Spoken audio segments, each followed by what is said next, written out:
Okay, in our previous video we learned how to make a pretty straightforward calligraphic brush, and now it's time to dive in and figure out what the art brush can do.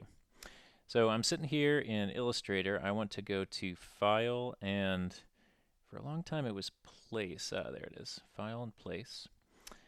And then I'll navigate out here to my desktop, which is where I laid some of these scans I made of wet and dry media mark making. And I think I'd like to start off with these black marks right here. So I'll place these here. I scan them at pretty high resolution, so they may well come out at a larger size than my artboard. The artboard is just kind of there for reference at the moment, doesn't really matter, so I'll just leave that alone. And now I'll head up to this very powerful tool, but also a tool that's easy to misuse, which is known as image tracing. You'll see I have the black arrow selected, and I've clicked here on my image, and then by default the image trace options come up right here. So let me open these up and I'll see a couple of different options. You can see, for example, if I import something that's more like line art drawn with a pencil, they have some presets that are good for that. I think this is maybe a little bit closer to black and white logo because I'm not interested in trying to capture a lot of shades of gray. So let's try black and white logo and see what that does. Sometimes it has to think for a little bit, although this one came through pretty fast. Now, at first you'll think, wow, that did a pretty good job, but let me tell you, there's something about the nature of these edges right here that just totally sticks in my eye. And I think once you have a little bit of practice with image tracing, you'll see that that is a very sort of familiar image tracing result. So one of the things we can try to start messing with is exactly how these presets look. So this brings up the image trace panel. And if I go down to advanced, I'll see that I can start to mess around with some of these defaults.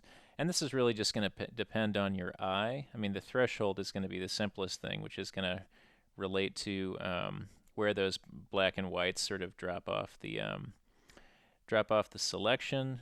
If we talk about having a tighter or a looser fit, I think this one will help a lot. And you can see when I float here, path fitting means higher value is a tighter fit. So a tighter fit is going to increase the fidelity of that edge. And if I blast it all the way up to 100, you'll see that I start getting something a lot crunchier and maybe something that looks a little slightly less processed.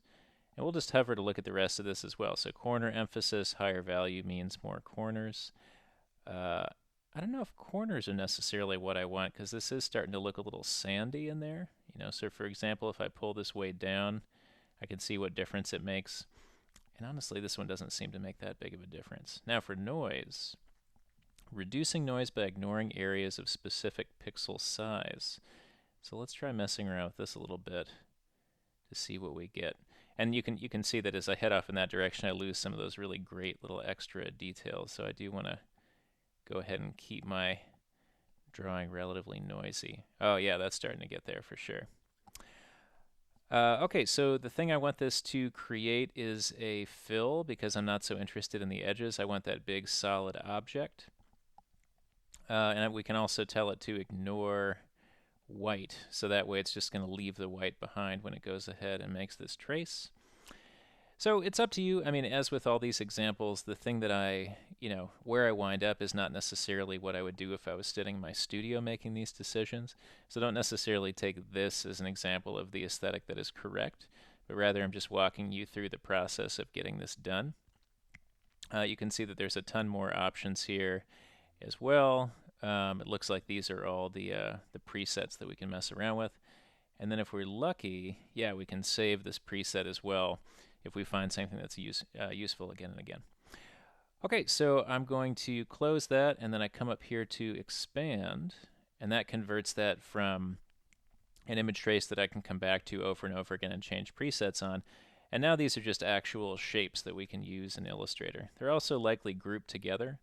So I'll hit Shift-Command-G a couple times, and then that allows me to section one of these off to work with.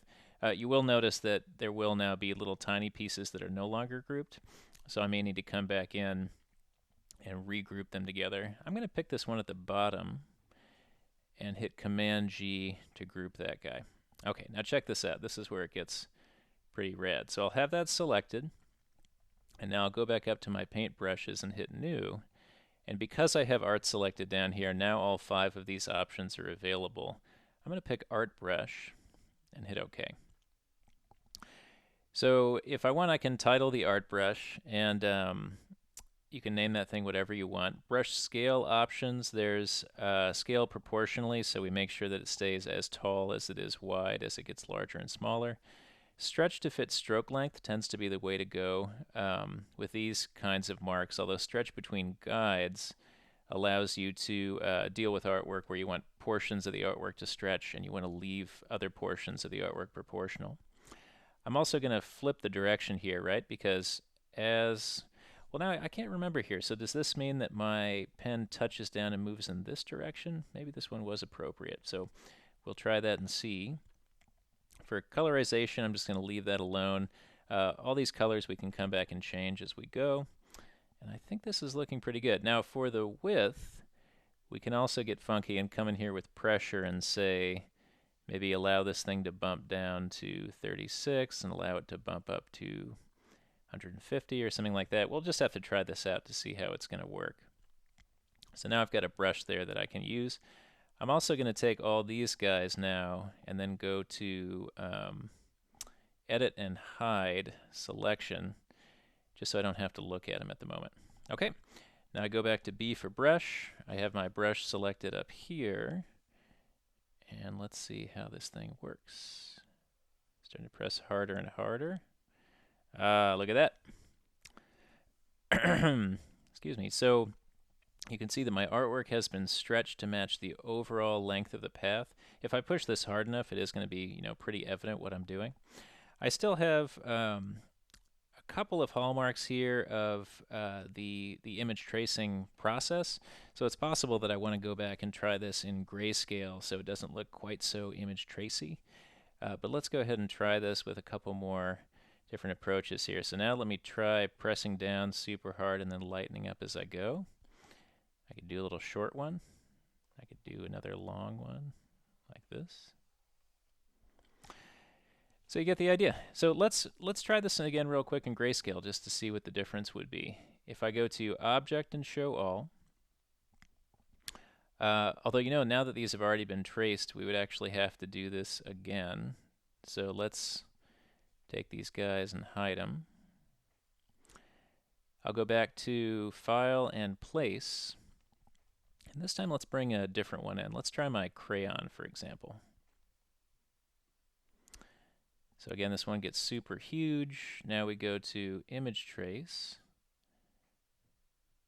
Now, because I still have that black and white preset, that's very unsatisfying. So let's head over here and maybe say Shades of Gray. And this one should take considerably longer because we're working with something much more complicated.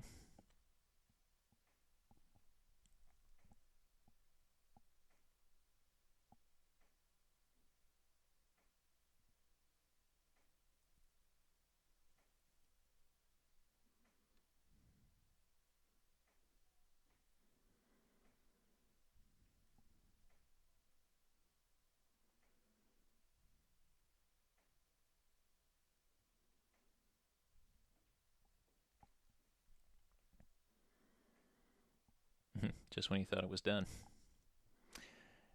So these are looking interesting. So again, I'm really getting that hallmark of image tracing when I'm nice and close.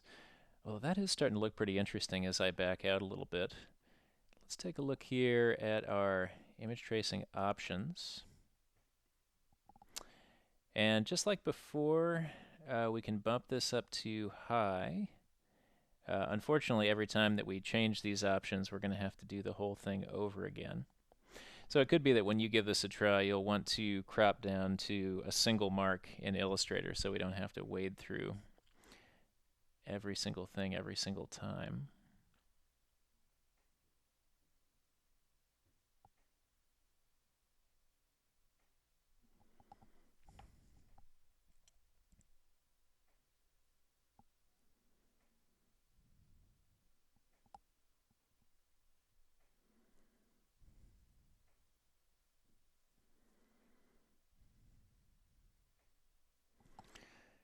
Okay, cool. So those are starting to look pretty accurate. When I zoom back out to, I mean, if you think about it, these marks as we apply them will be a lot smaller, and so I feel like this is starting to pass the test for fooling the eye.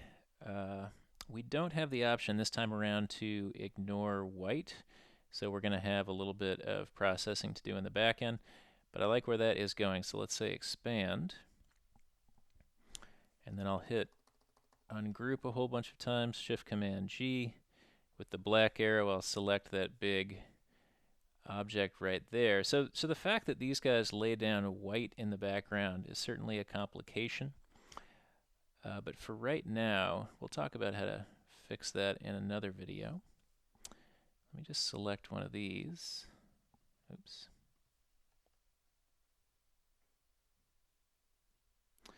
Something like that, and then we'll head up to Paintbrush, New, Art Brush.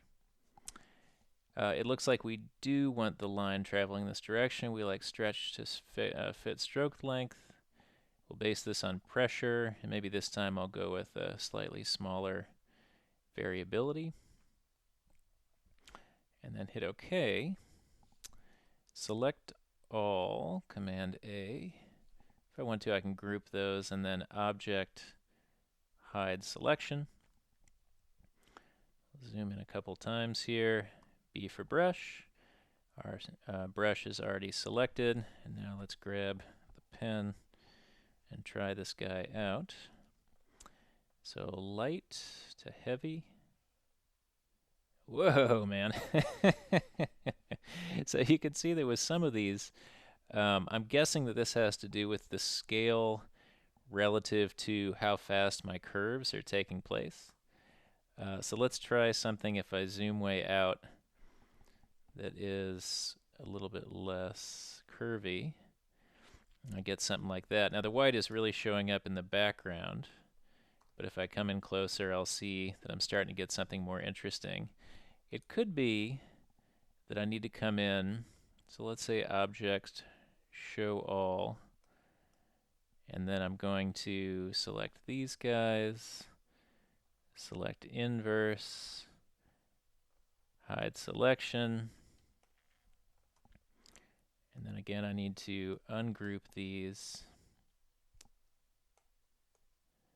And I'm wondering if maybe I need to shrink this considerably before I go ahead and make a brush out of it. So I'll grab that, V for the black arrow, and then if I hold down Shift, and just because I like to Option and drag from the corner, we can scale this thing way down. So now I'll go to Select, Inverse, Command-G for Group, and then Object, Hide Selection. So this time let's try taking that brush and deleting it, and then making this new little mark, which is a lot, the sizing makes a lot more sense relative to the page. So we'll take that and say New Art Brush, scale based on pressure, and maybe I'll go down a little bit and up a little bit. Stretch to fit stroke length, we like the direction and so forth. So let's try this again. Gonna hide that guy with Command 3, B for brush, and then make something like that. So that's looking a lot better. So it does look like it does make a big difference that your brush artwork is sized reasonably relative to the artboard before you go ahead and commit it to an art brush. So there you go. So hopefully if you're like me, you see that and just think, oh man, and then you sort of, after you recover from the possibilities that are included there, you make a whole bunch of weird pages in your sketchbook of all these random different types of marks, and then you can start to build out your own brush library.